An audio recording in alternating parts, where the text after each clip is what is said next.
a large cat. See how this goes.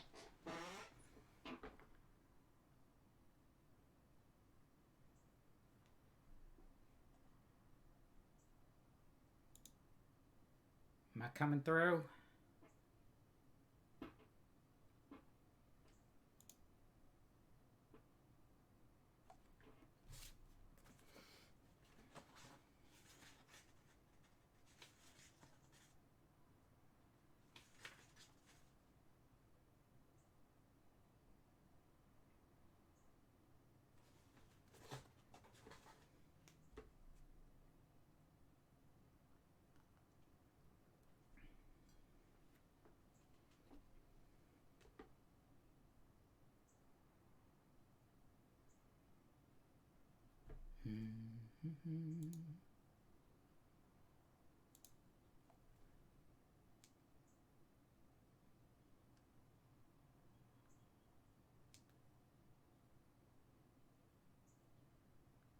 Get her attention.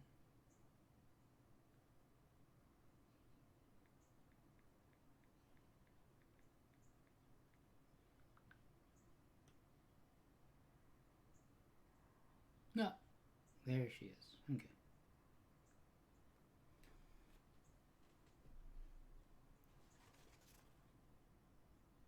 Okay, no problem. Sound good? Am I speaking clearly? We'll see how this goes. Alright, so I'm going to start with...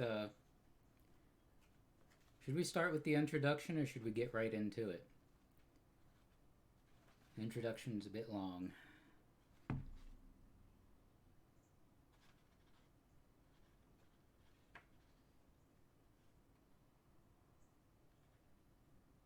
Get into it? Alright. So, Book 1, Debts and Lessons. So remember, this was written as a journal, so...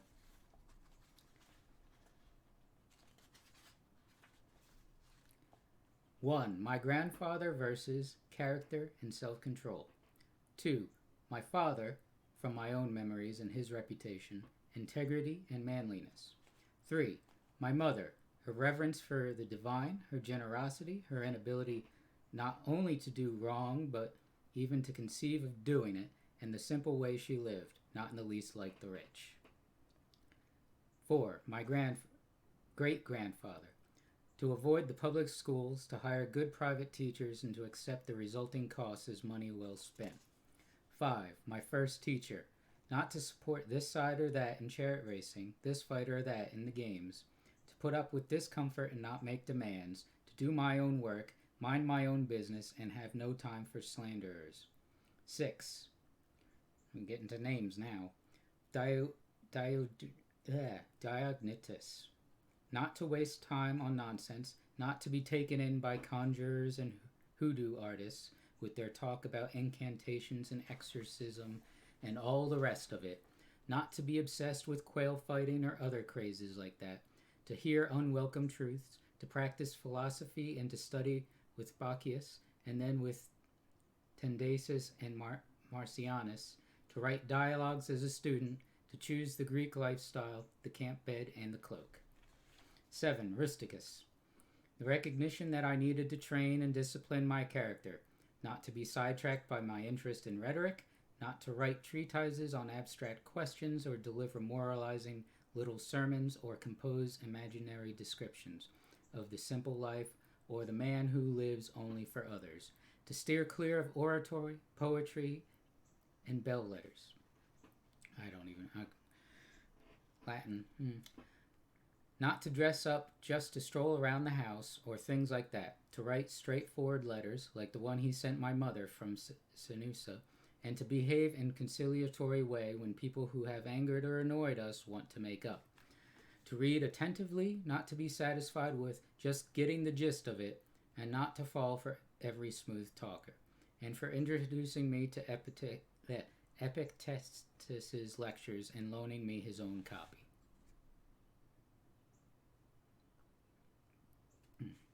8. Apollonius, Independence and unvarying reliability, and to pay attention to nothing, no matter how fleetingly, except the logos, and to be the same in all circumstances. Intense pain, the loss of a child, chronic illness, and to see clearly from his example that a man can show both strength and flexibility. His patience in teaching, and to have seen someone who clearly viewed his expertise and ability as a teacher as the humblest of virtues, and to have learned how to accept favors from friends without losing your self-respect or appearing ungrateful. 9. Sextus. Kindness. An example of fatherly authority in the home, what it means to live as nature requires, gravity without airs, to show intuitive sympathy for friends, tolerance to amateurs and sloppy thinkers, his ability to get along with everyone, sharing his company was the highest of compliments, and the opportunity and honor for those around him, to investigate and analyze with understanding and logic the principles we ought to live by, not to display anger or other emotions, to be free of passion and yet full of love, to praise without bombast, to display expertise without pretension. 10. The literary critic Alexander. Not to be constantly correcting people, and in particular not to jump on them whenever they make an error of usage or a grammatical mistake or mispronounce something, but just answer their question or add another example or debate the issue itself, not their phrasing, or make some other contribution to the discussion and insert the right expression unobtrusively. 11. Fronto. To recognize the malice, cunning, and hypocrisy that power produces, and the peculiar ruthlessness often shown by people from good families. 12. Alexander the Platonist. Not to be constantly telling people or writing them that I'm too busy unless I really am. Similarly, not to be always ducking my responsibilities to the people around me because of pressing business. Catullus. Not to shrug off a friend's resentment, even unjustified resentment, but to try to put things right. To show your teachers ungrudging respect, the Domitius and Athenodotus story, and your children unfeigned love. 14. My brother Severus. To love my family, truth, and justice. It was through him that I encountered Thracia, Helvidius, Cato, Dion, and Brutus, and conceived of society of equal laws governed by equality of status and of speech, and of rulers who respect the liberty of their subjects above all else. And from him as well to be steady and consistent in valuing philosophy, and to help others and be eager to share, not to be a pessimist, and never to doubt your friend's affection for you, and that when people incurred his disapproval, they always knew it, and that his friends never had to speculate about his attitude to anything. It was always clear. 15. Maximus. Self-control and resistance to distractions, optimism in adversity, especially illness, a personality in balance, dignity and grace together, doing your job without whining, other people's certainty that what he said was what he thought, and what he did was done without malice, never taken aback or apprehensive, neither rash nor hesitant or bewildered or at a loss, not obsequious, but not aggressive or paranoid either. Generosity, charity, honesty, the sense he gave of staying on the path rather than being kept on it, that no one could ever have felt patronized by him or in a position to patronize him, a sense of humor. My adopted father. 16. My adopted father. Compassion, unwavering adherence to decisions once he'd reached them, indifference to superficial honors, hard work, persistence, listening to anyone who could contribute to the public good, his dogged determination to treat people as they deserved, a sense of when to push and when to back off, putting a stop to the pursuit of boys, his altruism, not expecting his friends to keep him entertained at dinner or to travel with him unless they wanted to, and anyone who had to stay behind to take care of something always found him the same when he returned. His searching questions at meetings, a kind of single-mindedness, almost never content with first impressions or breaking off the discussion prematurely. His constancy to friends, never getting fed up with them or playing favorites. Self-reliance, always, and cheerfulness. And his advanced planning, well in advance in his discreet attention to even minor things, his restrictions on acclamations and all attempts to flatter him, his constant devotion to the empire's needs, his stewardship of the treasury, his willingness to take responsibility and blame for both, his attitude to the gods, no superstitiousness, and his attitude to men, no demagoguery, no currying favor, no pandering, always sober, always steady, and never vulgar or a prey to fads. The way he handled the material comforts that fortune had supplied him in such abundance, without arrogance and without apology. If they were there, he took advantage of them. If not, he didn't miss them. No one ever called him glib or shameless or pedantic. They saw him for what he was, a man tested by life, accomplished, unswayed by flattery, qualified to govern both himself and them. His respect for people who practiced philosophy, at least those who were sincere about it, but without denigrating the others or listening to them. His ability to feel at ease with people and put them at their ease without being pushy. His willingness to take adequate care of himself, not a hypochondriac or obsessed with his appearance, but not ignoring things either. With the result that he hardly ever needed medical attention or drugs or any sort of salve or ointment. This in particular, his willingness to yield the floor to experts in oratory, law, psychology, whatever, and to support them energetically so that each of them could fulfill his potential. That he respected tradition without needing to constantly congratulate himself for safeguarding our traditional values. Not prone to go off on tangents or pulled in all directions, but sticking with the same old places and same old things. The way he could have one of his migraines and then go right back to what he was doing, fresh and at the top of his game. That he had so few secrets, only state secrets in fact, and not all that many of those. The way he kept public actions within reasonable bounds, games, building projects, distributions of money, and so on, because he looked to what needed doing, and not the credit to be gained from doing it. No bathing at strange hours, no self-indulgent building projects, no concern for food or the cut and color of his clothes or having attractive slaves. The robe from his farm at Lorium, most of the things at Lanovium, the way he accepted the customs agents at Apology at Tusculum, etc. He never exhibited rudeness, lost control of himself, or turned violent. No one ever saw him sweat. Everything was to be approached logically and with due consideration in a calm and orderly fashion, but decisively and with no loose ends. You could have said of him, as they say of Socrates, that he knew how to enjoy and abstain from things that most people find it hard to abstain from, and all too easy to enjoy. Strength, perseverance, self-control in both areas, the mark of a soul in readiness, indomitable.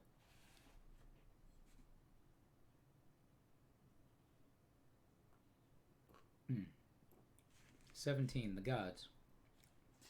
That I had good grandparents, a good mother and father, a good sister, good teachers, good servants, relatives, friends, almost without exception, and that I never lost control of myself with any of them, although I had it in me to do that, and I might have easily. But thanks to the gods, I was never put in that position and so escaped the test. That I wasn't raised by my grandfather's girlfriend for longer than I was, that I didn't lose my virginity too early and didn't enter adulthood until it was time, put it off even.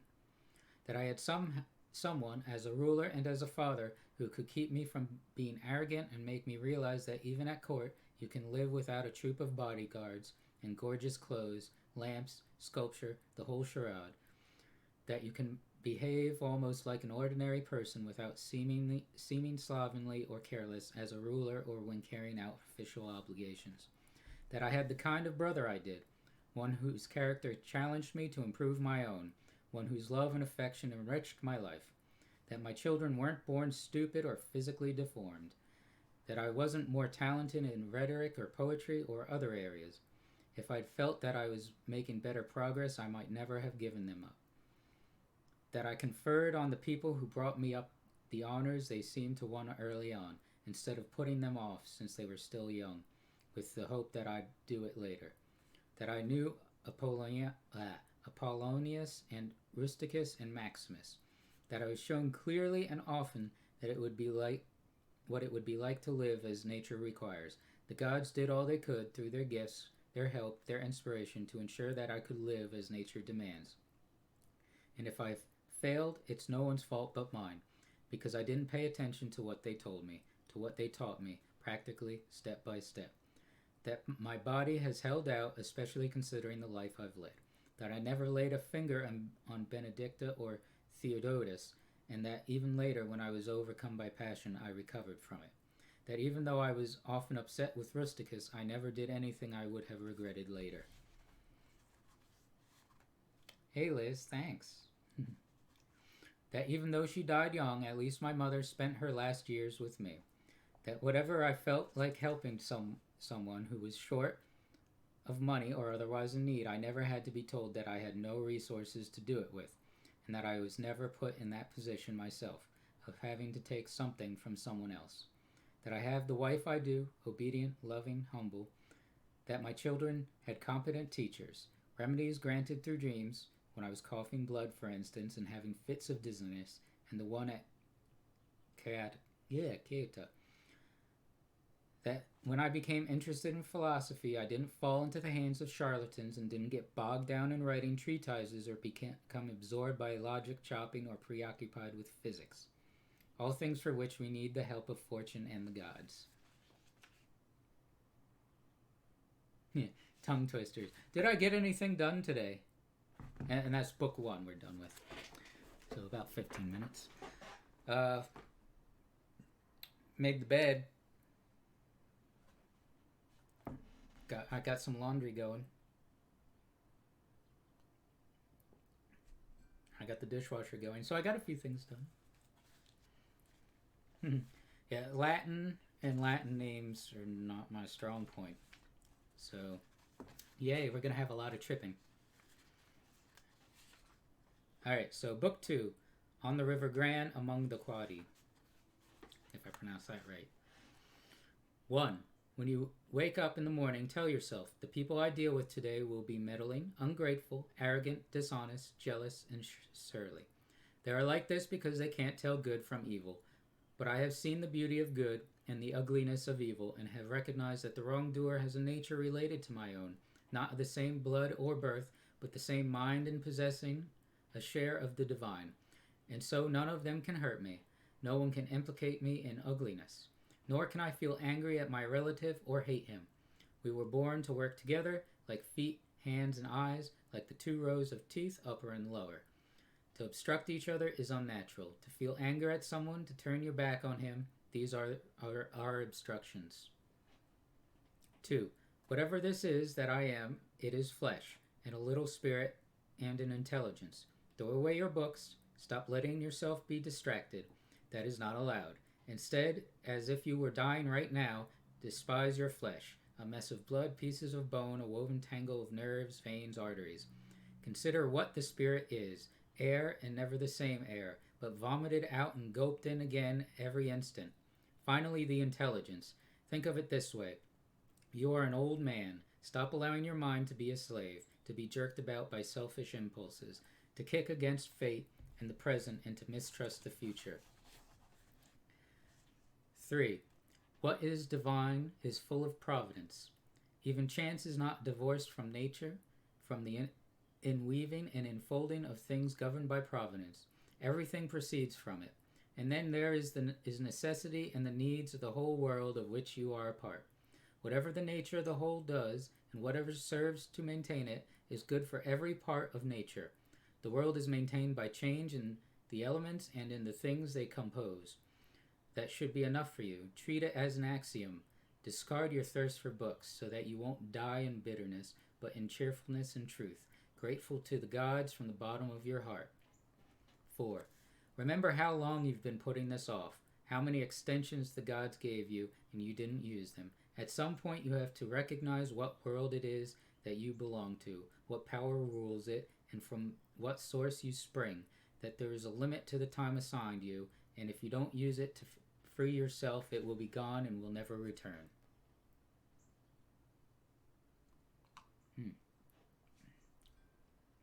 5. Concentrate every minute like a Roman, like a man, on doing what's in front of you with precise and genuine seriousness, tenderly, willingly, with justice, and on freeing yourself from all other distractions. Yes, you can, If you do everything as if it were the last thing you were doing in your life and stop being aimless, stop letting your emotions override what your mind tells you, stop being hypocritical, self-centered, irritable. You see how few things you have to do to live a satisfying and reverent life? If you can manage this, that's all even the gods can ask of you.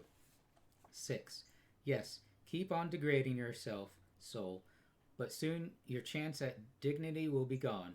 Everyone gets one life, yours is almost used up, and instead of treating yourself with respect, you have entrusted your own happiness to the souls of others. 7. Do external things distract you? Then make time for yourself to learn something worthwhile. Stop letting yourself be pulled in all directions. But make sure you guard against the other kind of confusion. People who labor all their lives but have no purpose to direct every thought and impulse toward are wasting their time, even when hard at work. 8. Ignoring what goes on in other people's souls. No one ever came to grief that way. But if you won't keep track of what your own soul's doing, how can you not be unhappy? 9. Don't ever forget these things. The nature of the world, my nature, how I relate to the world, what proportion of it I make up, that you are a part of nature and no one can prevent you from speaking and acting in harmony with it, always. 10. In comparing sins, the way people do, Theophrastus says that ones committed out of desire are worse than the ones committed out of anger, which is good philosophy. The angry man seems to turn his back on reason out of a kind of pain and inner convolution, but the man motivated by desire, who is mastered by pleasure, seems somehow more self-indulgent, less manly in his sins. Theophrastus is right and philosophically sound to say that the sin committed out of pleasure deserves a harsher rebuke than the one committed out of pain. The angry man is more like a victim of wrongdoing, provoked by pain to anger. The other man rushes into wrongdoing on his own, moved to action by desire. 11. You could leave life right now. Let that determine what you do and say and think. If the gods exist, then to abandon human beings is not frightening. The gods would never subject you to harm. And if they don't exist or don't care what happens to us, what would be the point of living in a world without gods or providence? But they do exist. They do care what happens to us, and everything a person needs to avoid real harm they have placed within him. If there were anything harmful on the other side of death, they would have made sure that the ability to avoid it was within you. If it doesn't harm your character, how can it harm your life? Nature would not have overlooked such dangers through failing to recognize them, or because it saw them but was powerless to prevent or correct them.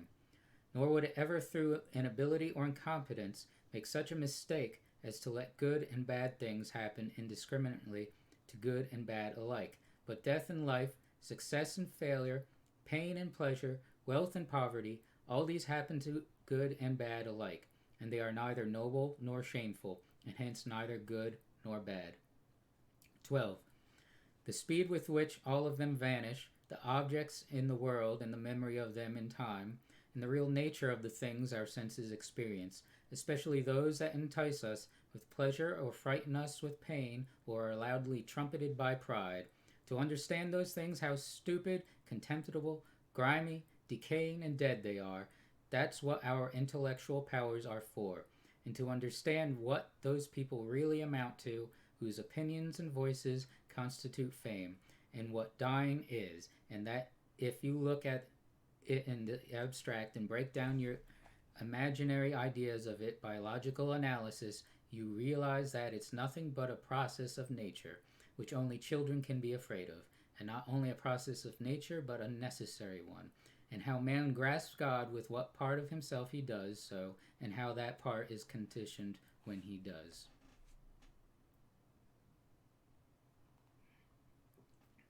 "13. Nothing is more pathetic than people who run around in circles, delving into the things that lie beneath and conducting investigations into the souls of the people around them, never realizing that all you have to do is to be attentive to the power inside you and worship it sincerely. To worship it is to keep it from being muddied with turmoil and becoming aimless and dissatisfied with nature, divine and human. What is divine deserves our respect because it is good. What is human deserves our affection because it is like us. And our piety too sometimes, for its inability to tell good from bad as terrible a blindness as the kind that can't tell white from black.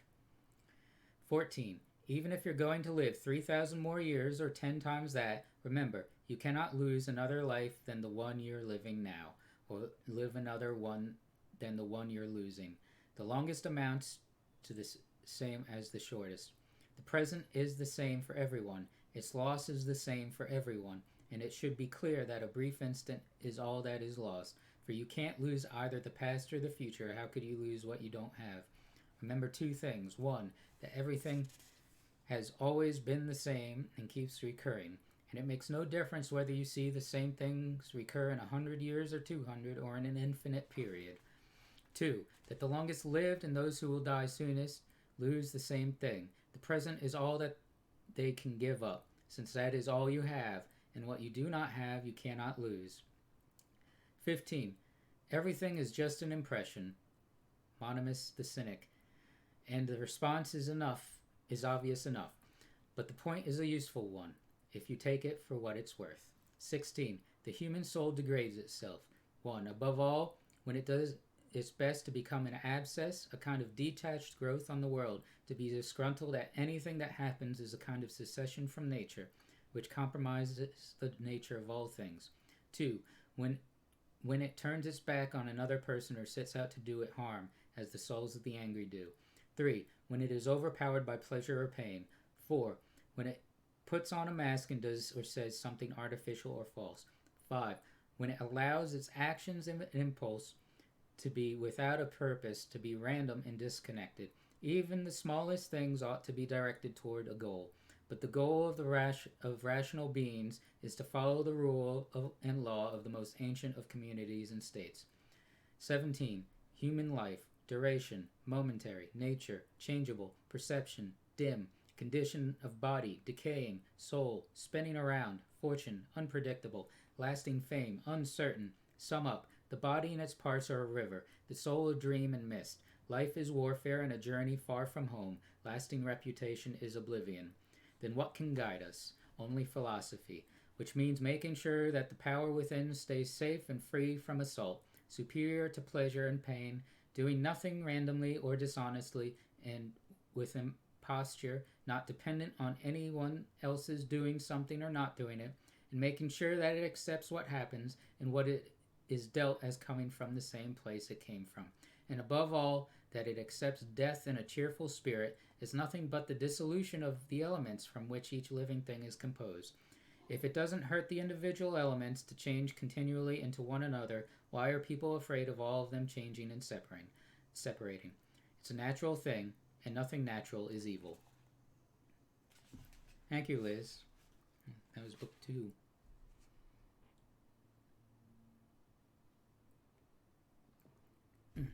Just get thirsty. Reading's thirsty business. Alright, so book 3, Incarnatum. 1. Not just that every day more of our life is used up and less of it is left, but this too. If we live longer, can we be sure our mind will still be up to understanding the world, to the contemplation that aims at divine and human knowledge? If our mind starts to wander, we'll still go on breathing, go on eating, imagining things, feeling urges, and so on, but getting the most out of ourselves, calculating where our duty lies, analyzing what we hear and see, deciding whether it's time to call it quits. All the things you need a healthy mind for, all those are gone. So we need to hurry, not just because we move daily closer to death, but also because our understanding, our grasp of the world, may be gone before we get there. 2. We should remember that even nature's inadvertence has its own charm, its own attractiveness. The way loaves of bread split open on top in the oven. The ridges are just byproducts of the baking, and yet pleasing somehow. They rouse our appetite without our knowing why. Or how ripe figs begin to burst, and olives on the point of falling. The shadow of decay gives them a peculiar beauty. Stalks of wheat bending under their own weight, the furrowed brow of the lion, flecks of foam on the boar's mouth. In other things, if you look at them in isolation, there's nothing beautiful about them, and yet by supplementing nature, they enrich it and draw us in. And anyone with a feeling for nature, a deeper sensitivity, will find it all gives pleasure, even what seems inadvertent. He'll find the jaws of live animals as beautiful as painted ones or sculptures. He'll look calmly at the distinct beauty of old age in men, women, and at the loveliness of children. And other things like that will call out to him constantly, things unnoticed by others, things seen only by those at home with nature and its works. 3. Hippocrates cured many illnesses, and then fell ill and died. The Chaldeans predicted the death of many others. In due course their own hour arrived. Alexander, Pompey, Caesar, who utterly destroyed so many cities, cut down so many thousand foot and horse in battle, they too departed this life. Heraclitus often told us the world would end in fire, but it was moisture that carried him off. He died smeared with cow shit. Democritus was killed by ordinary vermin, Socrates by the humankind. And you boarded, you set sail, you've made the passage. Time to disembark. If it's for another life, well, there's nowhere without gods on that side either. If to nothingness, then you no longer have to put up with pain and pleasure, or go on dancing attendance on this battered crate, your body, so much inferior to that which it serves it. One in mind and spirit, the other earth and garbage.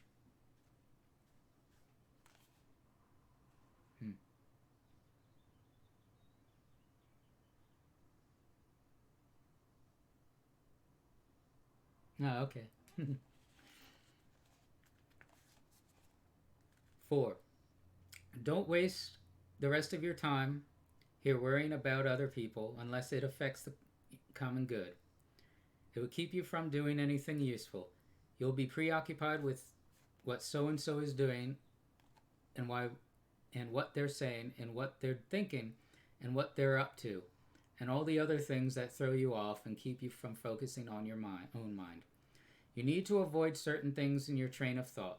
Everything random, everything irrelevant, and certainly everything self-important or malicious. You need to get used to winnowing your thoughts so that if someone says, "What are you thinking about?" you can respond at once and truthfully that you are thinking this or thinking that, and it would be obvious at once from your answer that your thoughts were straightforward and considerate ones. The thoughts of an unselfish person, one unconcerned with pleasure and with sensual indulgence generally, with squabbling, with slander and envy, or anything else you'd be ashamed to be caught thinking. Excuse me.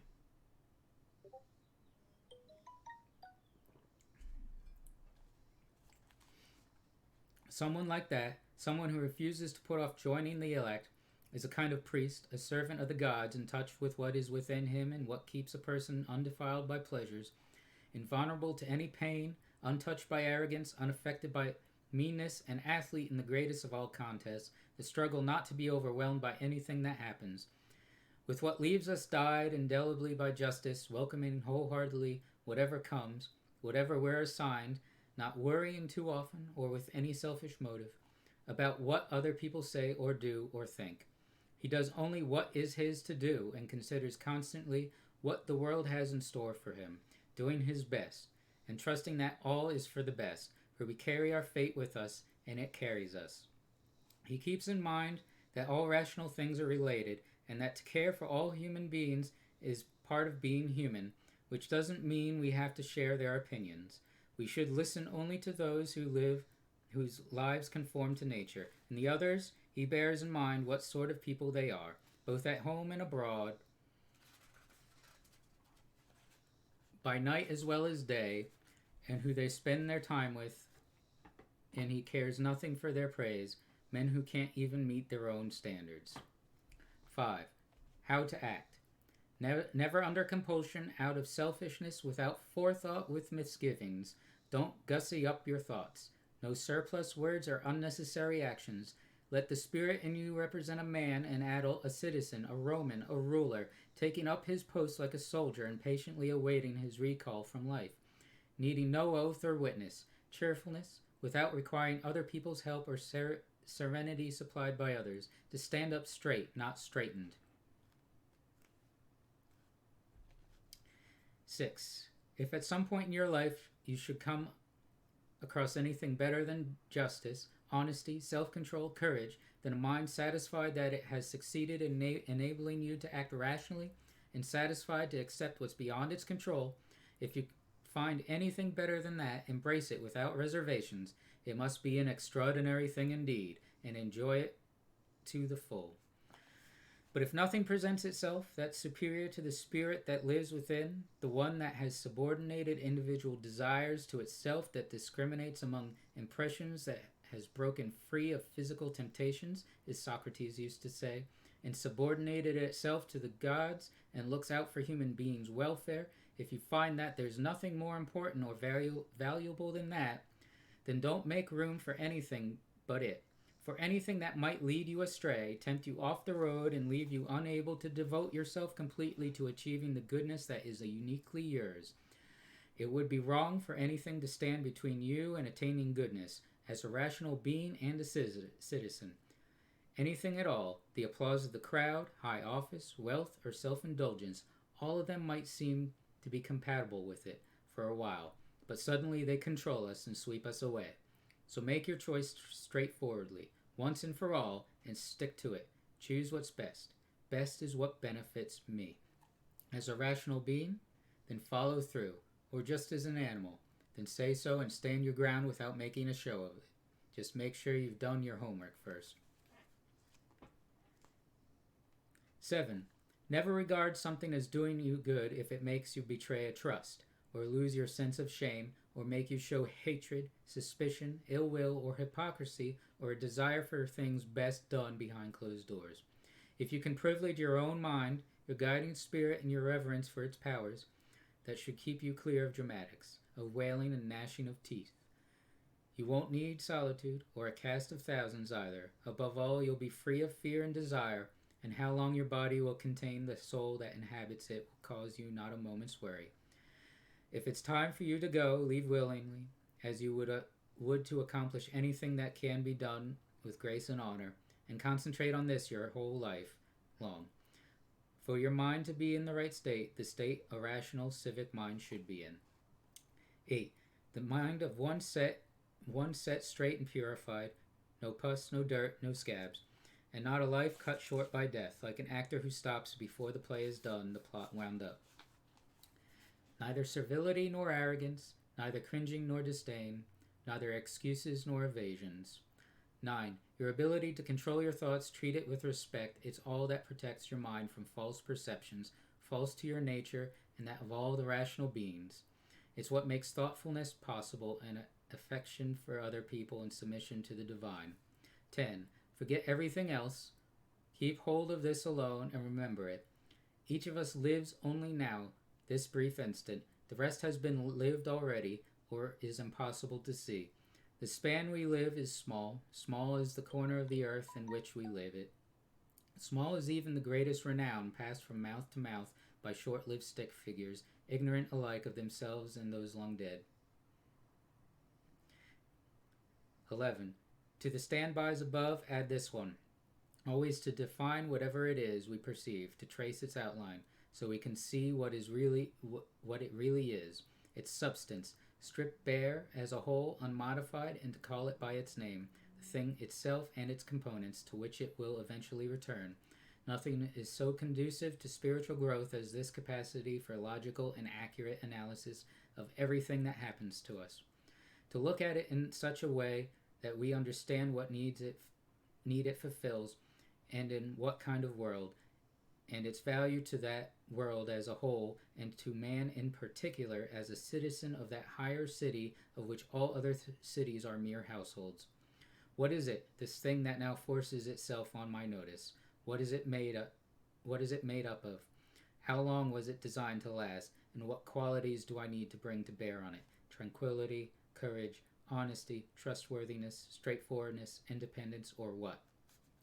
So in each case you need to say, this is due to God, or this is due to the interweavings and interwinings of fate, to coincidence or chance, or this is due to a human being, someone of the same race, the same birth, the same society, but who doesn't know what nature requires of him. But I do, and so I'll treat them as the law that binds us, the law of nature requires, with kindness and with justice. And in inconsequential things, I'll do my best to treat them as they deserve. 12. If you do the job in principle way, with diligence, energy, and patience, if you keep yourself free of distractions, and keep the spirit inside you undamaged, as if you might have to give it back at any moment, if you can embrace this without fear or expectation, can find fulfillment in what you're doing now, as nature intended, and in superhuman truthfulness, every word, every utterance, then your life will be happy. No one can prevent that. 13. Doctors keep their scalpels and other instruments handy for emergencies. Keep your philosophy ready too. Ready to understand heaven and earth. In everything you do, even the smallest thing, remember the chain that links them. Nothing earthly succeeds by ignoring heaven. Nothing heavenly by ignoring the earth. 14. Stop drifting. You're not going to reread your brief comments, your deeds of the ancient Greeks and Romans, the commonplace books you save for your old age. Sprint for the finish. Write off your hopes, and if your well-being matters to you, be your own savior while you can. 15. They don't realize how much is included in stealing, sowing, buying, resting, seeing to business, not with the eyes, but another kind of sight. 16. Body, soul, mind, sensations, the body, desires, the soul, reasoning, the mind. To experience sensations, even grazing beasts do that. To let your desires control you, even wild animals do that, and rutting humans and tyrants, from Phalaris to Nero. To make your mind your guide to what seems best, even people who deny the gods do that, even people who betray their country, even people who do behind closed doors. If all the rest is common coin, then what is unique to the good man? To welcome with affection what is sent by fate, not to stain or disturb the spirit within him with a mess of false beliefs, instead to preserve it faithfully by calmly obeying God, saying nothing untrue, doing nothing unjust, and if the others don't acknowledge it, this life lived with simplicity, humility, cheerfulness, he doesn't resent them for it, and isn't deterred from following the road where it leads to the end of life, an end to be approached in purity and serenity and acceptance and peaceful unity with what must be. All right, yes, into book 3. How we doing?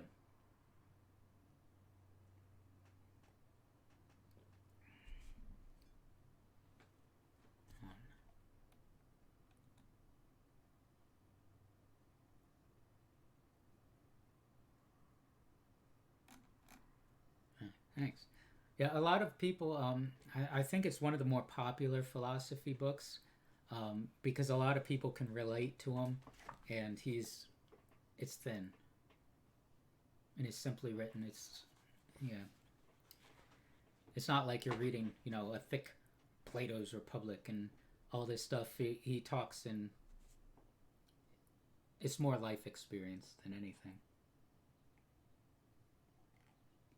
Awesome. We'll go into book 4. Yeah, I still haven't read them. And this is the light reading.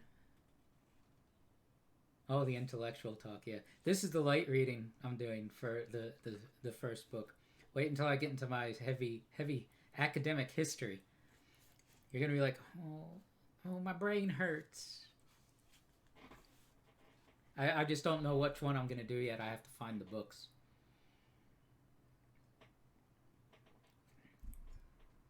All right. So, book 4. 1. Our inward power, when it obeys nature, reacts to events by accommodating itself to what it faces, to what is possible. It needs no specific material. It pursues its own aims as circumstances allow. It turns obstacles into fuel. As a fire overwhelms what would have quenched a lamp, what's thrown on top of the conflagration is absorbed, consumed by it, and makes it burn still higher. Oh, God. 2. No random actions, none not based on underlying principles. 3. People try to get away from it all, to the country, to the beach, to the mountains. You always wish that you could too, which is idiotic. You can get away from it anytime you like, by going within. Nowhere you can go is more peaceful. more free of interruptions than your own soul, especially if you have other things to rely on. An instant's recollection, and there it is, complete tranquility, and by tranquility I mean a kind of harmony. So keep getting away from it all, like that. Renew yourself, but keep it brief and basic. A quick visit should be enough to ward off all, and send you back ready to face what awaits you. What's there to complain about? People's misbehavior? But take into consideration that rational beings exist for one another, that doing what's right sometimes requires patience, that no one does the wrong thing deliberately, and the number of people who have feuded and envied and hated and fought and died and been buried. And keep your mouth shut. Or are you complaining about the things the world assigns you? But consider the two options, providence or atoms, and all the arguments for seeing the world as a city. Or is it your body? Keep in mind that when the mind detaches itself and realizes its own nature, it no longer has anything to do with ordinary life, the rough and the smooth, either one. And remember all you've been taught and accepted about pain and pleasure. Or is it your reputation that's bothering you? But look at how soon we're all forgotten. The abyss of endless time that swallows it all, the emptiness of all those applauding hands, the people who praise us, how capricious they are, how arbitrary, and the tiny region in which it all takes place, the whole earth a point in space, and most of it uninhabited. How many people there will be to admire you and who they are? So keep this refuge in mind, the back roads of yourself. Above all, no strain and no stress. Be straightforward. Look at things like a man, like a human being, like a citizen, like a mortal, and among the things you turn to, these two. 1. That things have no hold on the soul. They stand there unmoving outside it. Disturbances come only from within, from our own perceptions. And 2. That everything you see will soon alter and cease to exist. Think of how many changes you've already seen. The world is nothing but change. Our life is only perception. 4. If thought is something we share, there so is reason, what makes us reasoning beings. If so, then the reason that tells us what to do and what not to do is also shared. And if so, we share a common law, and thus are fellow citizens, and fellow citizens of something. And in that case, our state must be the world. What other entity could all of humanity belong to? And from it, from this state that we share, come thought and reason and law. Where else could they come from? The earth that composes me derives from earth, the water from some other element, the air from its own source, the heat and fire from theirs, since nothing comes from nothing or returns to it. So thought must derive from somewhere else as well. 5. Death, something like birth, a natural mystery, elements that split and recombine. Not an embarrassing thing, not an offense to reason or our nature. 6. That sort of person is bound to do that. He might as well resent a fig tree for secreting juices. Anyway, before very long you'll both be dead and soon forgotten. 7. Choose not to be harmed and you won't feel harmed. Don't feel harmed and you haven't been. 8. It can ruin your life only if it ruins your character. Otherwise it cannot harm you, inside or out. 9.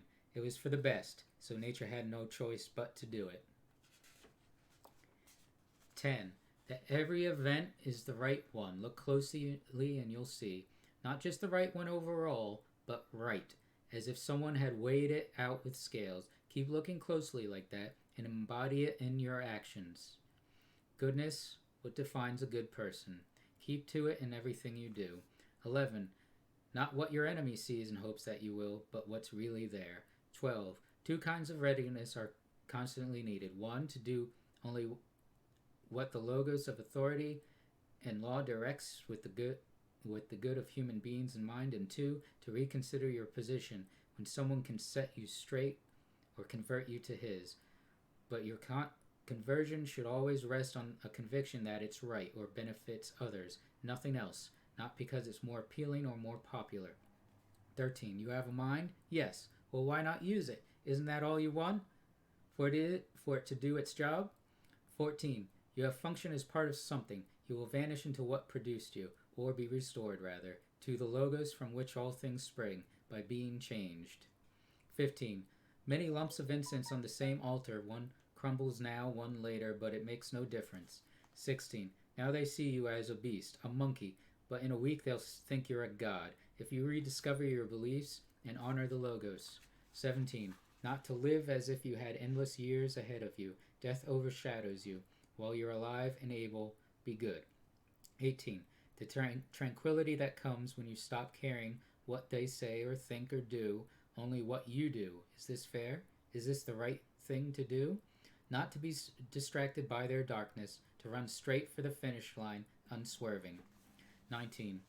People who are excited by posthumous fame forget that the people who remember them will soon die too, and those after them in turn, until their memory, passed from one to another like a candle flame, gutters and goes out. But suppose that those who remembered you were immortal and your memory undying. What good would it do to you? And I don't just mean when you're dead, but in your own lifetime. What use is praise except to make your lifestyle a little more comfortable? You're out of step, neglecting the gifts of nature to hand on someone's words in the future. 20. Beautiful things of any kind are beautiful in themselves and sufficient to themselves. Praise is extraneous. The object of praise remains what it was, no better and no worse. This applies, I think, even to beautiful things in ordinary life. Physical objects, artworks. Does anything genuinely beautiful need supplementing? No. No more than justice does, or truth, or kindness, or humility.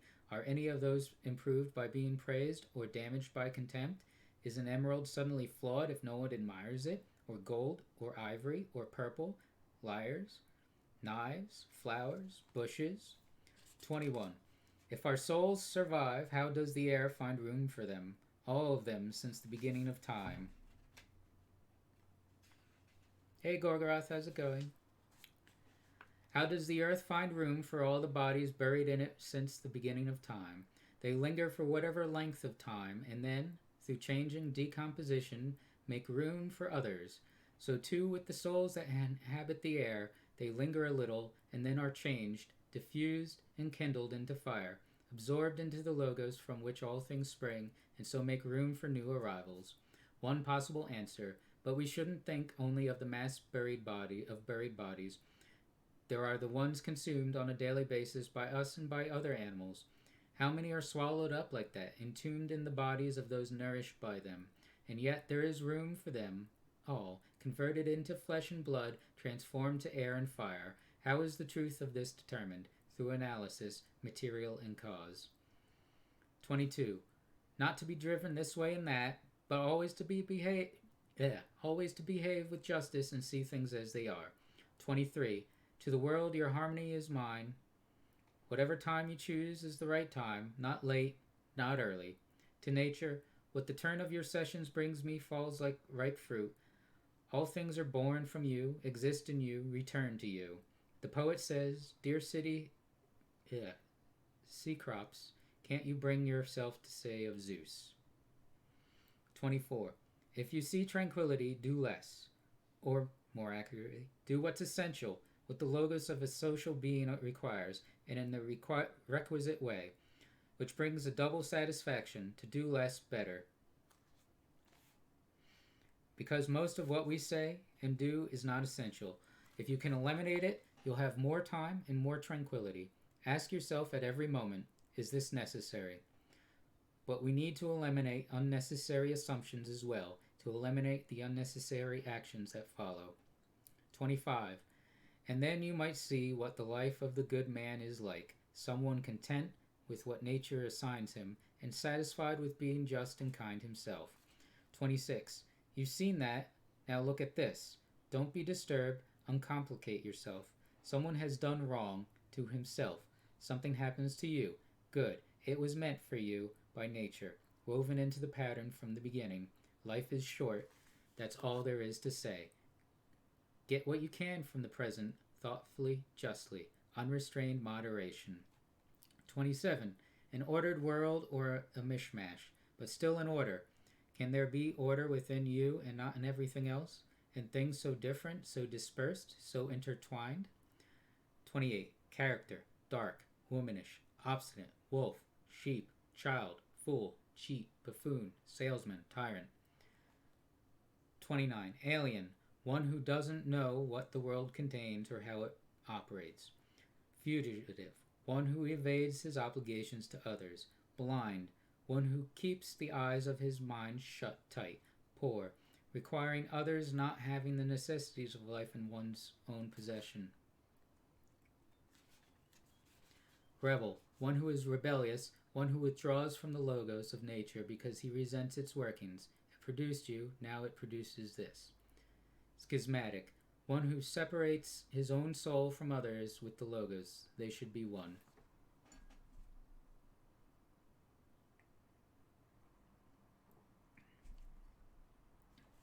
"30. A philosopher without clothes and one without books. I have nothing to eat, says he, and he stands there half naked. But I subsist on the logos, and with nothing to read, I subsist on it too. 31. Love the discipline you know, and let it support you. Entrust everything willingly to the gods, and then make your way through life, no one's master and no one's slave. 32. The age of Vespasian, for example. People doing the exact same thing, marrying, raising children, getting sick, dying, waging war, throwing parties, doing business, farming, flattering, boasting, distrusting, plotting, hoping others will die, complaining about their own lives, falling in love, putting away money, seeking high office and power. And that life they led is nowhere to be found. Or the age of Trajan, the exact same thing, and that life too, gone. Survey the records of other eras, and see how many others gave their all and soon died and decomposed into the elements that formed them. But most of all, run through the list of those you knew yourself, those who worked in vain, who failed to do what they should have remained fixed on and found satisfaction in. A key point to bear in mind, the value of attentiveness varies in proportion to its object. You're better off not giving the small things more time than they deserve. 33. Words once in common use now sound archaic, and the names of the famous dead as well. Camillus, Caeso, Ulysses, Dentatus, Scipio and Cato, Augustus, Hadrian and Antoninus, and everything fades so quickly, turns into legend, and soon oblivion covers it. And those are the ones who shone the rest, unknown, unasked for, a minute after death. What is eternal fame? Emptiness. Then what should we work for? Only this: proper understanding, unselfish action, truthful speech, a resolve to accept whatever happens as necessary and familiar, flowing like water from that same source and spring. 34. Hand yourself over to Clotho voluntarily, and let her spin you into whatever she pleases. 35. Everything transitory, the knower and the known. 36. Constant awareness that everything is born from change, the knowledge that there is nothing nature loves more than to alter what exists and make new things like it. All that exists is the seed of what will emerge from it. You think the only seeds are the ones that make plants or children? Go deeper. 37. On the verge of dying and still weighed down, still turbulent, still convinced external things can harm you, still rude to other people, still not acknowledging the truth that wisdom is justice. 38. Look into their minds at what the wise do and what they don't. 39. Nothing that goes on in anyone else's mind can harm you, nor can the shifts and changes in the world around you. Then where is harm to be found? In your capacity to see it. Stop doing that and everything will be fine. Let the part of you that makes that judgment keep quiet, even if the body it's attached to is stabbed or burnt, or stinking with pus, or consumed by cancer. Or to put it another way, it needs to realize that what happens to everyone, bad and good alike, is neither good nor bad. That what happens in every life, lived naturally or not, is neither natural nor unnatural. The world is a living being, one nature, one soul. Keep that in mind. And how everything feeds into that single experience moves with a single motion. And how everything helps produces everything else, spun and woven together. 41. A little wisp of soul carrying a corpse. Epictetus, if I said that right. 42. There's nothing bad in undergoing change, or good in emerging from it. 43. Time is a river, a violent current of events, glimpsed once and already carried past us, and another follows and gone. 44. Everything that happens is as simple and familiar as the rose in the spring, the fruit in summer. Disease, death, blasphemy, conspiracy, everything that makes stupid people happy or angry. 45. What follows coheres with what went before, not like a random catalog whose order is imposed upon it arbitrarily, but logically connected. And just as what exists is ordered and harmonious, what comes into being betrays an order too, not a mere sequence, but an astonishing concordance. 46. Remember Heraclitus. When earth dies, it becomes water, air, fire, and back to the beginning. Those who have forgotten where the road leads. They are at odds with what is all around them, the all-directing logos, and they find alien what they meet with every day. Our words and actions should not be like those of sleepers, for we act and speak in dreams as well, or of children copying their parents, doing and saying only what we have been told. 47. Suppose that a god announced that you were going to die tomorrow or the day after. Unless you were a complete coward, you wouldn't kick up a fuss about which day it was. What difference could it make? Now recognize that the difference between years from now and tomorrow is just as small. 48. Don't let yourself forget how many doctors have died after furrowing their brows over how many deathbeds. How many astrologers after pompous forecasts about others' ends, how many philosophers after endless disquisitions on death and immortality, how many warriors are inflicting thousands of casualties themselves, how many tyrants after abusing the power of life and death atrociously as if they were themselves immortal. How many whole cities have met their end, Helike, Pompeii, Herculaneum, and countless others. And all the ones you know yourself, one after another. One who laid out another for burial and was buried himself, and then the man who buried him, all in the same short space of time.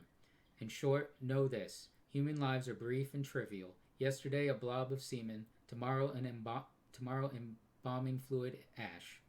To pass through this brief life as nature demands, to give it up without complaint. Like an olive that ripens and falls, praising its mother, thanking the tree it grew on. 49.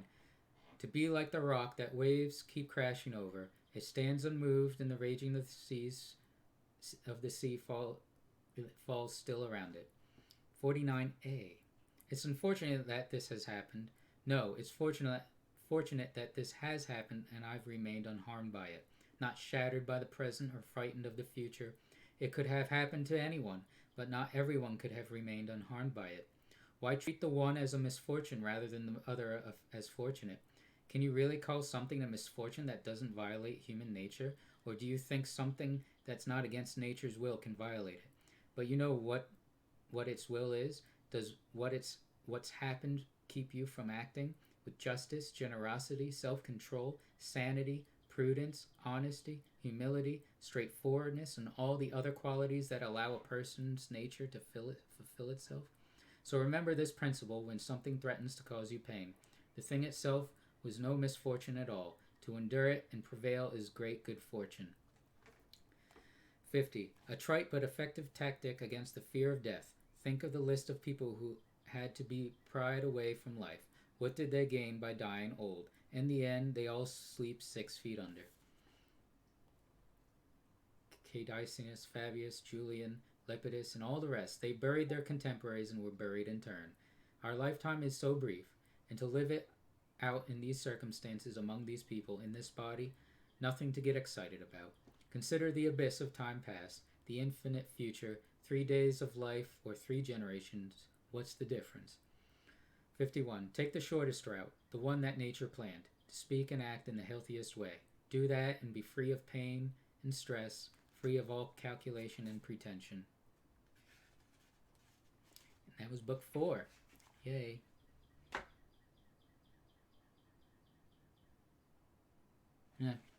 Just being clear.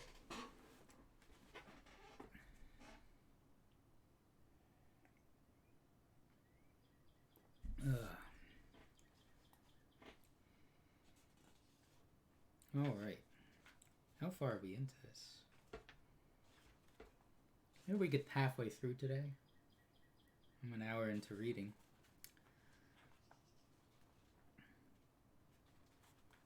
Yeah, that's about what I've read so far. Alright. Book 5.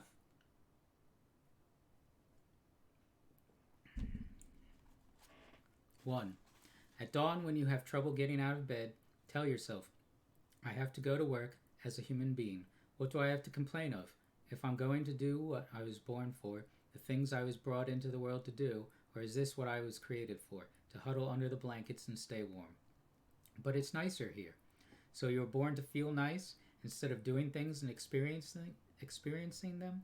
Don't you see the plants, the birds, the ants, and the spiders and bees going about their individual tasks, putting the world in order as best they can, and you're not willing to do your job as a human being? Why aren't you running to do what your nature demands? But we have to sleep sometime. Agreed, but nature set a limit on that, as it did on eating and drinking, and you're over the limit. You've had more than enough of that, but not of working. There you're still below your quota. You don't love yourself enough, or you'd love your nature too, and what it demands of you. People who love what they do wear themselves down doing it. They even forget to wash or eat.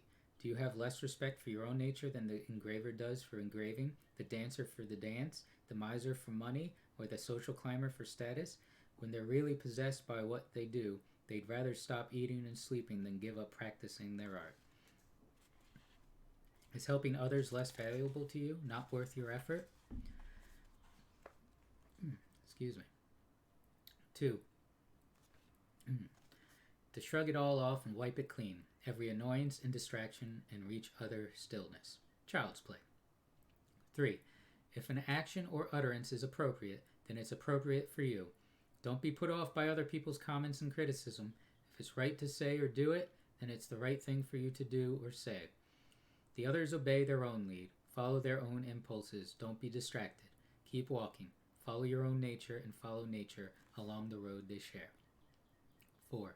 I walk through what is natural until the time comes to sink down and rest, to entrust my last breath to the source of my daily breathing, fall on the source of my father's seed, of my mother's blood, of my nurse's milk. My daily food and drink through all these years, what sustains my footsteps and the use I make of it, the many uses. 5. No one could ever accuse you of being quick-witted. All right, but there are plenty of other things you can't claim you haven't got in you. Practice the virtues you can show: honesty, gravity, endurance, austerity, resignation, abstinence, patience, sincerity, moderation, seriousness, high-mindedness. Don't you see how much you have to offer, beyond excuses like can't, and yet you still settle for less? Or is it some inborn condition that makes you whiny and grasping and obsequious, makes you complain about your body and you curry favor and show off and leaves you so turbulent inside? No, you could have broken free a long way back, and then you would have been only a little slow, not so quick on the uptake. And you need to work on that as well, that slowness, not something to be ignored, let alone to prize. 6. Some people, when they do someone a favor, are always looking for a chance to call it in, and some aren't, but they're still aware of it, still regard it as a debt. But others don't even do that. They're like a vine that produces grapes without looking for anything in return, a horse at the end of the race, a dog when the hunt is over, a bee with its honey stored, and a human being after helping others. They don't make a fuss about it. They just go on to something else, as the vine looks forward to bearing fruit again in a season. We should be like that, acting almost unconsciously. Yes, except conscious of it, because it's characteristic of social beings that they see themselves as acting socially and expect their neighbors to see it too. That's true, but you're misunderstanding me. You'll wind up like the people I mentioned before, misled by plausible reasoning, but if you make an effort to understand what I'm saying, then you won't need to worry about neglecting your social duty.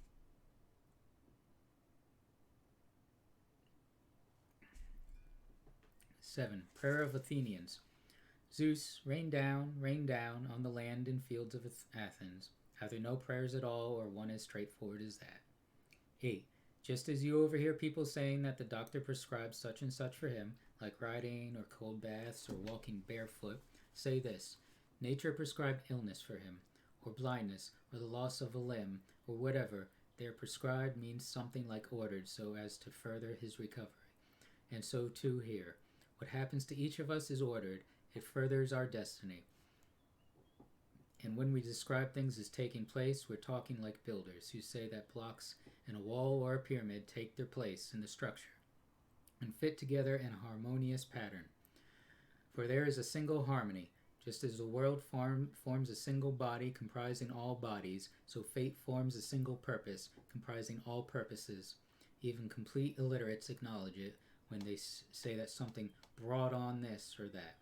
Brought on, yes, or prescribed it, and in that case, let's accept it, as we accept that the doctor prescribes, what the doctor prescribes. It may not always be pleasant, but we embrace it, because we want to get well.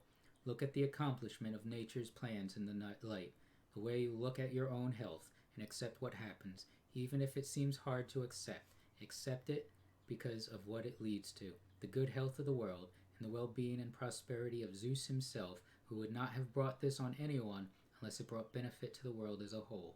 No nature would do that, bring something about that wasn't beneficial to what is governed. So there are two reasons to embrace what happens. One is that it's happening to you. It was prescribed for you, and it pertains to you, the thread that was spun long ago by the oldest cause of all. The other reason is that what happens to an individual is a cause of well-being in what directs the world, of its well-being, its fulfillment, of its very existence even. Because the whole is damaged if you cut away anything at all, from its continuity and its coherence, not only its parts, but its purposes, and that's what you're doing when you complain, hacking and destroying. 9. Not to feel exasperated or defeated or despondent because your days aren't packed with wise and moral actions, but to get back up when you fail, to celebrate behaving like a human, however imperfectly, and fully embrace the pursuit that you've embarked on. And not to think of philosophy as your instructor, but as the sponge and egg white that relieve ophthalmia, as a soothing ointment, a warm lotion, not showing off your obedience to the logos, but resting in it.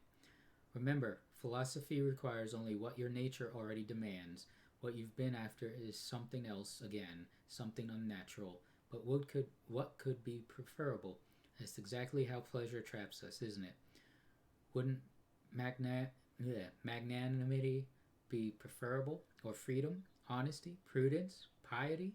And is there anything preferable to thought itself, to logic, to understanding? Think of their sure-footedness, their fluent stillness. 10. Things are wrapped in such a veil of mystery that many good philosophers have found it impossible to make sense of them. Even the Stoics have trouble. Any assessment we make is subject to alteration, just as we are ourselves. Look closely at them, how impertinent they are, how meaningless. Things that a pervert can own, a whore, a thief. Then look at the way the people around you behave. Even the best of them are hard to put up with, not to mention putting up with yourself. Such deep darkness, such a sewer, in the flux of material, of time, of motion, and things moved, I don't know what there is to value or to work for. Quite the contrary.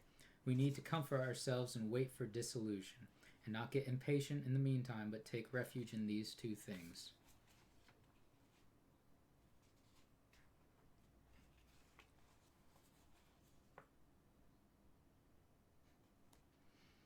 Nothing can happen. A, nothing can happen to me that isn't natural, and B, I can't keep from doing anything that God and my own spirit don't approve. No one can force me to. 11. What am I doing with my soul? Interrogate yourself to find out what inhabits your so-called mind, and what kind of soul you have now. A child's soul, an adolescence, a woman's, a tyrant's soul, the soul of a predator or its prey. 12. Another way to grasp what ordinary people mean by goods. Suppose you took certain things as touchstones of goodness, prudence, self-control, justice, and courage. Say, if you understood goods as meaning those, you wouldn't be able to follow that line about so many goods. It wouldn't make any sense to you. Whereas if you'd internalized the conventional meaning, you'd be able to follow it perfectly. You'd have no trouble seeing the author's meaning and why it was funny. which shows that most people do acknowledge a distinction. Otherwise, we wouldn't recognize the first sense as jarring and reject it automatically, whereas we accept the second, the one referring to wealth and the benefits of celebrity and high living, as amusing and apropos. Now, go a step further. Ask yourself whether we should accept as goods and should value the things we have to think of to have the line make sense, the ones whose abundance leaves their owner with no place to shit. 13. I am made up of substance and what animates it. Neither one can ever stop existing any more than it began to. Every portion of me will be reassigned as another portion of the world, and that in turn transformed into another ad infinitum. I was produced through one such transformation, and my parents too, and so on back ad infinitum.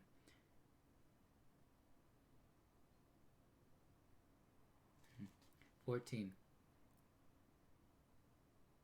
The logos in its employment are forces sufficient for themselves and for their work. They start from their own beginning.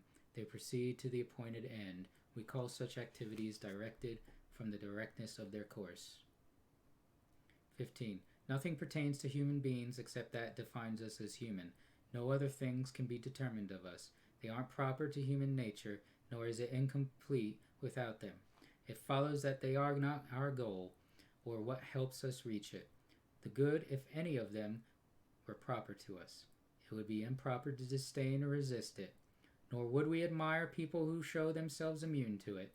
If the thing themselves were good, it could hardly be good to give them up. But in reality, the more we deny ourselves such things and things like them, or are deprived of them involuntarily even, the better we become. 16. The thing you think about determines the quality of your mind. Things you think. Your soul takes on the color of your thoughts. Color it with a run of thoughts like this. 1. Anywhere you can lead your life, you can lead a good one. Lives are led at court, then good ones can be. 2. Things gravitate towards what they are intended for. What things gravitate toward is their goal. A thing's goal is what benefit its good. A rational being's good is unselfishness. What we were born for. That's nothing new, remember? Lower things for the sake of higher ones, and higher ones for one another. Things that have consciousness are higher than those that don't, and those with the logos still higher. 17. It is crazy to want what is impossible, and impossible for the wicked not to do so. 18. Nothing happens to anyone that he can't endure. The same thing happens to other people, and they weather it unharmed, out of sheer obliviousness or because they want to display character. Is wisdom really so much weaker than ignorance and vanity? 19. Things have no hold on the soul. They have no access to it, cannot move or direct it. It is moved and directed by itself alone. It takes the things before it and interprets them as it sees fit. 20. In a sense, people are our proper occupation. Our job is to do them good and put up with them. But when they obstruct our proper tasks, they become irrelevant to us. Like sun, wind, animals, our actions may be impeded by them, but there can be no impeding our intentions or our dispositions, because we can accommodate and adapt. The mind adapts and converts to its own purposes the obstacle to our acting. The impediment to action advances action. What stands in the way becomes the way.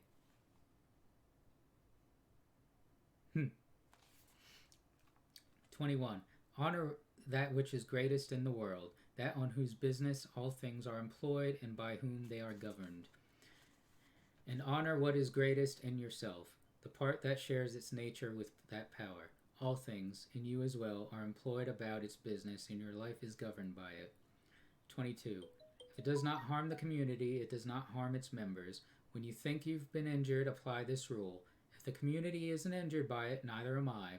And if it is, anger is not the answer. Show the offender where he went wrong. 23. Keep in mind how fast things pass by and are gone, those that are now and those to come. Existence flows past us like a river. The what is in constant flux. The why has 1,000 variations.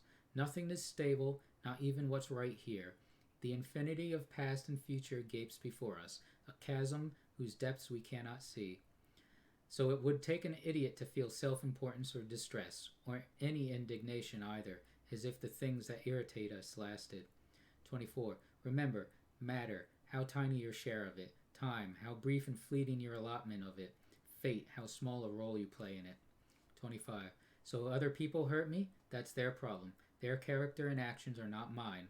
What is done to me is ordained by nature, what I do by my own. 26. The mind is the ruler of the soul.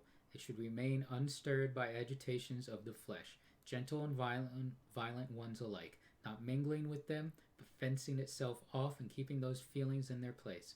When they make their way into your thoughts through sympathetic link between mind and body, don't try to resist the sensation. The sensation is natural, but don't let the mind start in with judgments calling it good or bad. 27. To live with the gods, and to do that is to show them that your soul accepts what it is given and does what the Spirit requires. The Spirit God gave us, each of us, to lead and guide us, a fragment of himself, which is our mind, our logos. 28. Don't be irritated at people's smell or bad breath. What's the point? With that mouth, with those armpits, they're going to produce that odor. But they have a brain. Can't they figure it out? Can't they recognize the problem? So you have a brain as well. Good for you.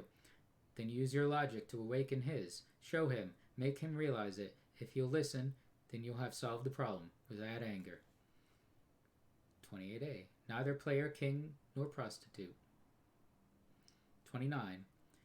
You can live here as you expect to live there.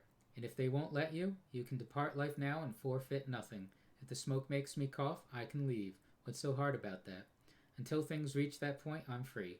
No one can keep me from doing what I want. And I want what is proper to rational beings, living together. 30. The world's intelligence is not selfish. It created lower things for the sake of higher ones, and attuned the higher ones to one another. Look how it subordinates, how it connects, how it assigns each thing what each deserves and brings the better things into alignment. 31. How have you behaved to the gods, to your parents, to your siblings, to your wife, to your children, to your teachers, to your nurses, to your friends, to your relatives, to your slaves? Have they all had from you nothing wrong and unworthy, either word or deed? Consider all that you've gone through, all that you've survived, and that the story of your life is done, your assignment complete. How many good things have you seen? How much pain and pleasure have you resisted? How many honors have you declined? How many unkind people have you been kind to? 32. Why do other souls, unskilled, untrained, disturb the soul with skill and understanding? And which is that? The one that knows the beginning and the end, and knows the logos that runs through all things, and that assigns to all a place, each in its allotted span, throughout the whole of time. 33. Soon you'll be ashes or bones, a mere name at most, and even that is just a sound, an echo. The things we want in life are empty, stale, and trivial. Dogs snarling at each other, quarreling children, laughing and then bursting into tears a moment later. Trust, shame, justice, truth. Gone from the earth and only found in heaven. Why are you still here? Sensory objects are shifting and unstable. Our senses dim and easily deceived. The soul itself a decoction of blood, fame in a world like this is worthless. And so, wait for it patiently. Annihilation or metamorphosis. And until that time comes what? Honor and revere the gods. Treat human beings as they deserve. To be tolerant with others and strict with yourself. Remember, nothing belongs to you but your flesh and blood, and nothing else is under your control. You can lead an 34. You can lead an untroubled life, provided you can grow, can think, and act systematically. Two things shared by gods and men and every rational creature. One, not to let others hold you back, and two, to locate goodness in thinking and doing the right thing, and to limit your desires to that. 35. If this evil is not of my doing, nor the result of it, and the community is not endangered, why should it bother me? Where is the danger for the community? 36. Not to be excuse me. Not to be overwhelmed by what you imagine, but just do what you can and should, and if blank, suffer in essentials, not to treat that as a defeat. Bad habit. Like the old man asking for orphan's toy on the way out, even though he knew That's all it was. Like that. 36A. Up on a platform. Have you forgotten what's what? I know, but it was important to them. And so you have to be an idiot as well? 37. I was once a fortunate man, but at some point fortune abandoned me. But true good fortune is what you make for yourself. Good fortune, good character, good intentions, and good actions. And that was book 5. Starting to get a bit hoarse. I think this is the most I've read aloud in one sitting, ever.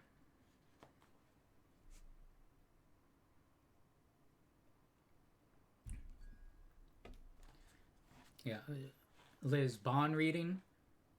Imagine him reading his own, whatever he types, reading that aloud. Hilarious. All right.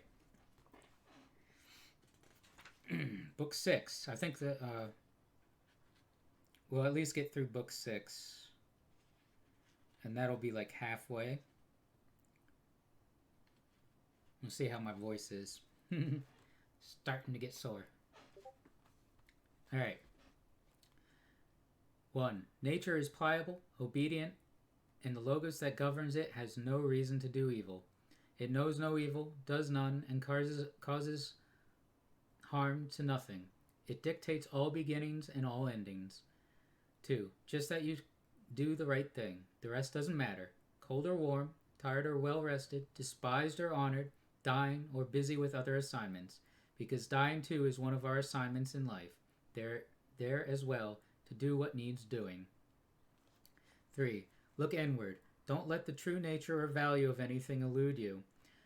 4. Before long, all existing things will be transformed to rise like smoke, assuming all things become one, or to be dispersed in fragments. 5. The Logos knows where it stands and what it has to do and what it has to work with. 6. The best revenge is not to be like that. 7. To move from one unselfish action to another with God in mind, only there delight in stillness. 8.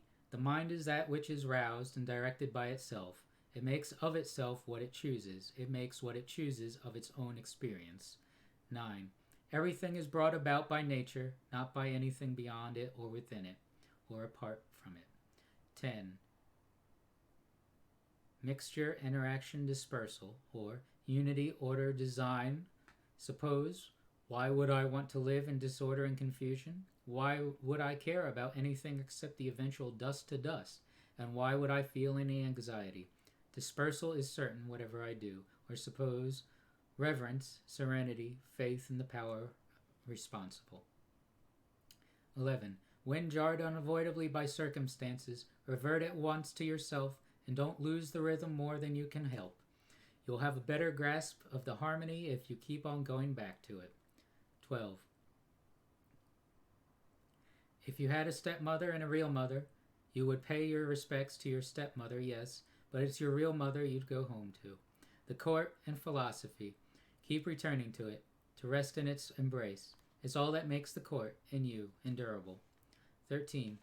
Like seeing roasted meat and other dishes in front of you, and suddenly realizing this is a dead fish, a dead bird, a dead pig, or that this noble vintage is grape juice, and the purple robes are sheep wool dyed with shellfish blood.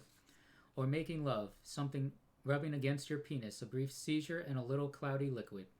Perceptions like that, latching onto things and piercing through them, so we see that what they really are, that's what we need to do all the time. All through our lives, when things lay claim to our trust, to lay them bare and see how pointless they are, to strip away the legend that encrusts them. Pride is a master of deception. When you think you're occupied in the weightiest business, that's when he has you in his spell. Compare Crates on Xenocrates. 14. Things ordinary people are impressed by fall into the categories of things that are held together by simple physics, like stones or wood, or by natural growth, figs, vines, olives.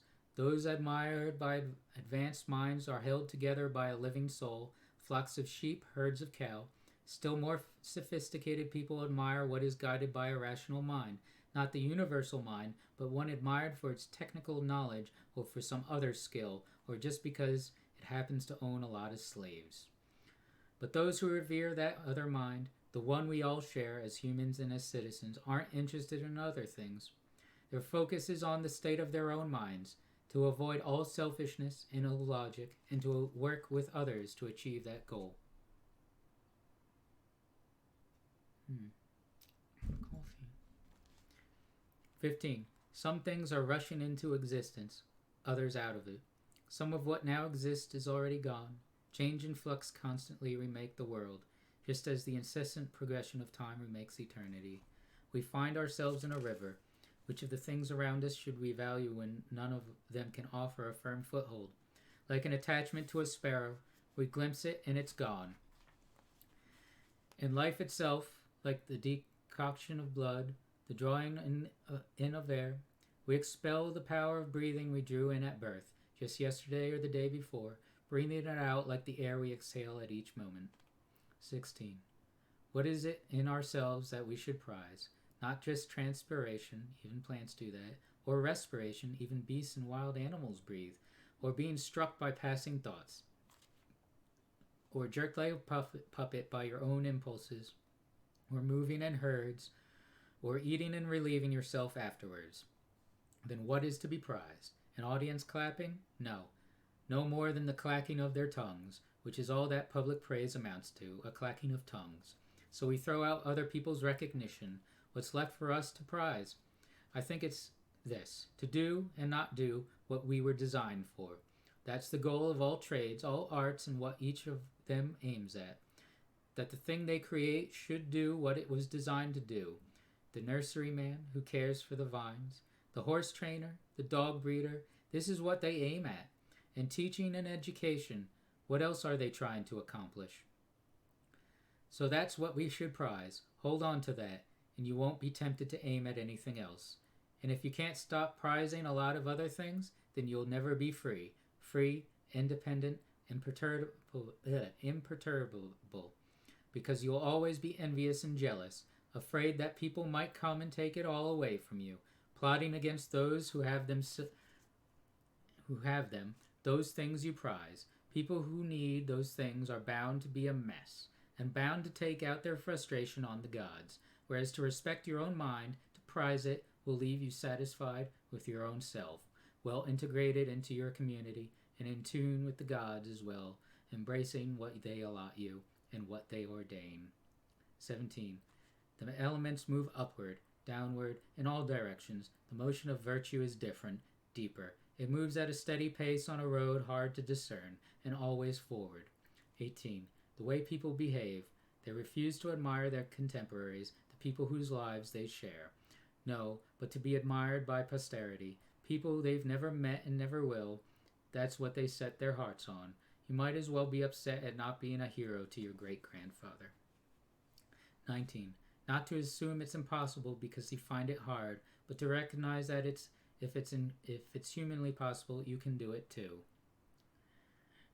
20. In the ring, our opponents can gouge us with their nails or butt us with their heads and leave a bruise, but we don't denounce them for it or get upset with them or regard them from then on as violent types. We just keep an eye on them after that, not out of hatred or suspicion, just keeping a friendly distance. We need to do that in other areas. We need to excuse what our sparring partners do and just keep our distance without suspicion or hatred. 21. If anyone can refute me, show me I'm making a mistake or looking at things from the wrong perspective, I'll gladly change. It's the truth I'm after, and the truth never harmed anyone. What harms us is to persist in self-deceit and ignorance. 22. I do what is mine to do. The rest doesn't disturb me. The rest is inanimate or has no logos, or it wanders at random and has lost the road. 23. When you deal with irrational animals, with things and circumstances, be generous and straightforward. You are rational. They are not. When you deal with fellow human beings, behave as one. They share in the logos and invoke the gods regardless. Don't worry about how long you'll go on doing this. A single afternoon would be enough. 24. Alexander the Great and his mule driver both died, and the same thing happened to both. They are absorbed alike into the life force of the world, or dissolved alike into atoms. 25. Think how much is going on inside you every second, in your soul, in your body. Why should it astonish you that so much more, everything that happens in that all, embracing unity, the world, is happening at the same time? 26. If someone asks you how to write your name, would you clench your teeth and spit out the letters one by one? If he lost his temper, would you lose yours as well? Or would you just spell out the individual letters? Remember, your responsibilities can be broken down into individual parts as well. Concentrate on those and finish the job methodically, without getting stirred up on or meeting anger with anger. 27. How cruel to forbid people to want what they think is good for them. And yet that's just what you won't let them do when you get angry at their misbehavior. They're drawn toward what they think is good for them, but it's not good for them. Then show them that. Prove it to them, instead of losing your temper. 28. Death, the end of sense perception, of being controlled by our emotions, of mental activity, of enslavement to our bodies. 29. Disgraceful for the soul to give up when the body is still going strong. 30. To escape imperialization, that indelible stain. It happens. Make sure you remain straightforward, upright, reverent, serious, unadorned, an ally of justice, pious, kind, affectionate, and doing your duty with a will. Fight to be the person philosophy tried to make you. Revere the gods. Watch over human beings. Our lives are short. The only rewards of our existence here are an unstained character and unselfish acts. Take Antoninus as your model, always. His energy in doing what was rational, his steadiness in any situation, his sense of reverence, his calm expression, his gentleness, his modesty, his eagerness to grasp things, and how he never let things go before he was sure he had examined them thoroughly, understood them perfectly, the way he put up with unfair criticism without returning it, how he couldn't be hurried, how he wouldn't listen to informers, how reliable he was as a judge of character and of actions, not prone to backbiting or cowardice or jealousy or empty rhetoric. Content with the basics, in living quarters, bedding, clothes, food, servants, how hard he worked, how much he put up with, his ability to work straight through till dusk. Because of his simple diet, he didn't even need to relieve himself except at set times. His constancy and reliability as a friend, his tolerance of people who openly question his views, and his delight at seeing his ideas improved on, his piety without a trace of superstition, so that when your time comes, your conscience will be as clear as his. 31. Awaken, return to yourself, now no longer asleep, knowing they were only dreams, clear-headed again, treat everything around you as a dream. 32. I am composed of a body and soul. Things that happen to the body are meaningless. I cannot discriminate among them. Nothing has meaning to my mind except its own actions, which are within its own control, and it's only the immediate ones that matter. Its past and future actions are too are meaningless.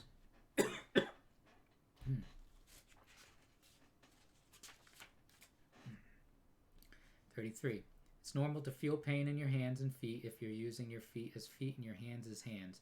And for a human being to feel stress is normal if he's living a normal human life. And if it's normal, how can it be bad? 34. Thieves, perverts, parasites, dictators, the kind of pleasures they enjoy. 35. Have you noticed how professionals will meet the man on the street halfway but without compromising the logos of their trade? Should we as humans feel less responsibility to our logos than builders or pharmacists do? A logos we share with the divine? 36. Asia and Europe, distant recesses of the universe. The ocean, a drop of water. Mount Athos, a molehill. The present, a split second in eternity. Minuscule, transitory, insignificant. 36a. Everything derives from it. That universal mind, either as effect or consequence. The lion's jaws, the poisonous substances, and every harmful thing, from thorns to mud, are byproducts of the good and beautiful. So don't look at them as alien to what you revere, but focus on the source that all things spring from. 37. If you've seen the present, then you've seen everything. as it's been since the beginning, as it will be forever. The same substance, the same form, all of it. 38. Keep reminding yourself of the way things are connected, of their relatedness. All things are implicated in one another and in sympathy with each other. This event is the consequence of some other one. Things push and pull on each other and breathe together and are one. 39. The things ordained for you. Teach yourself to be at one with those and the people who share them with you. Treat them with love, with real love. 40. Implements, tools, equipment, if they do what they were designed for, then they work, even if the person who designed them is miles away. But with naturally occurring things, the force that designed them is present within them and remains there, which is why we owe it special reverence, with the recognition that if you live and act as it dictates, then everything in you is intelligently ordered, just as everything in the world is. 41. You take things you don't control and define them as good or bad, and so, of course, when the bad things happen, or the good ones don't, you blame the gods and feel hatred for the people responsible, or those you decide to make responsible. Much of our bad behavior stems from trying to apply those criteria. If we limited good and bad to our own actions, we'd have no call to challenge God or to treat other people as enemies. 42. All of us are working on the same project, some concisely with understanding, some without knowing it. I think this is what Heraclitus meant when he said that those who sleep are also hard at work, that they too collaborate in what happens. Some of us work in one way and some in others. And those who complain and try to obstruct and thwart things, they help as much as anyone. The world needs them as well. So make up your mind who you'll choose to work with. The force that directs all things will make good use of you regardless. We'll put you on its payroll and set you to work, but make sure it's not the job Chrysippus speaks of, the bad line in the play, put there for laughs.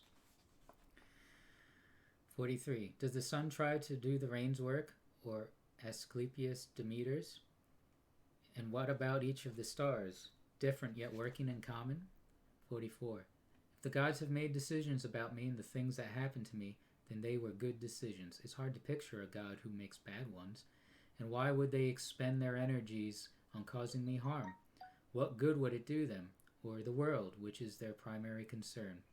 And if they haven't made decisions about me as an individual, they certainly have about the general welfare, and anything that follows from that is something I have to welcome and embrace. And if they make no decisions about anything, it's blasphemous, even to think so, because if so, then let's stop sacrificing, praying, swearing, oaths, and doing all the other things we do, believing the whole time that the gods are right here with us. If they decide nothing about our lives, well, I can still make decisions, can still consider what it's to my benefit to do, and what benefits anyone is to do what his own nature requires, and mine is rational and civic. My city and state are Rome, as Antoninus, but as a human being, the world. So for me, good can only mean what's good for both communities. 45. Whatever happens to you is for the good of the world. That would be enough right there. But if you look closely, you'll generally notice something else as well. Whatever happens to a single person is for the good of others, good in the ordinary sense as the world defines it. 46. Just as the arena and other spectacles weary you, you've seen them all before, and the repetition grates on your nerves, so too with life. The same things, the same causes, on all sides. How much longer? 47. Keep this constantly in mind, that all sorts of people have died, all professions, all nationalities. Follow the thought all the way down to Philistine, Phoebus, and Oregonian. Now extend it to other species. We have to go there too, where all of them have already gone. The eloquent and the wise, Heraclitus, Pythagoras, Socrates, the heroes of old, the soldiers and kings who followed them, Eudoxus, Hipparchus, Archimedes, the smart, the generous, the hardworking, the cunning, the selfish, and even Menippus and his cohorts, who laughed at the whole brief, fragile business. All underground for a long time now, and what harm does it to them? Or the others either, the ones whose names we don't even know. The only thing that isn't worthless, to live this life out truthfully and rightly, and be patient with those who don't. 48. When you need encouragement, think of the qualities the people around you have. This one's energy, that one's modesty, another's generosity, and so on. Nothing is as encouraging as when virtues are visibly embodied in the people around us, when we're practically showered with them. It's good to keep this in mind. 49. It doesn't bother you that you weigh only X or Y pounds and not 300. Why should it bother you that you only have X or Y years to live and not more? You accept the limits placed on your body, accept those placed on your time. 50. Do your best to convince them, but act on your own, if justice requires it. If met with force, then fall back on acceptance and peaceability. Use the setback to practice other virtues. Remember that our efforts are subject to circumstances you weren't aiming to do the impossible. Aiming to do what then? To try. And you succeeded. What you set out to do is accomplished. 51. Ambition means trying your well-being to what other people say or do. Self-indulgence means trying it to the things that happen to you. Sanity means tying it to your own actions. 52. You don't have to turn this into something. It doesn't have to upset you. Things can shape our decisions by themselves. 53. Practice really hearing what people say. Do your best to get inside their minds. 54. What injures the hive injures the bee. 55. If the crew talked back to the captain, or patients to their doctor, then whose authority would they accept? How could the passengers be kept safe on the patient or the patient healthy? 56. All those people who came into the world with me and have already left it. 57. Honey tastes bitter to a man with jaundice. People with rabies are terrified of water, and a child's idea of beauty is a ball. Why does that upset you? Do you think falsehood is less powerful than bile or a rabid dog? 58. No one can keep you from living as your nature requires. Nothing can happen to you that is not required by nature. 59. The people they want to ingratiate themselves with, and the results and the things they do in the process. How quickly it will all be erased by time. How much has been erased already. Alright, and that's the end of book 6. And we're halfway through. It's been almost 2 hours with that, and I'm a bit hoarse.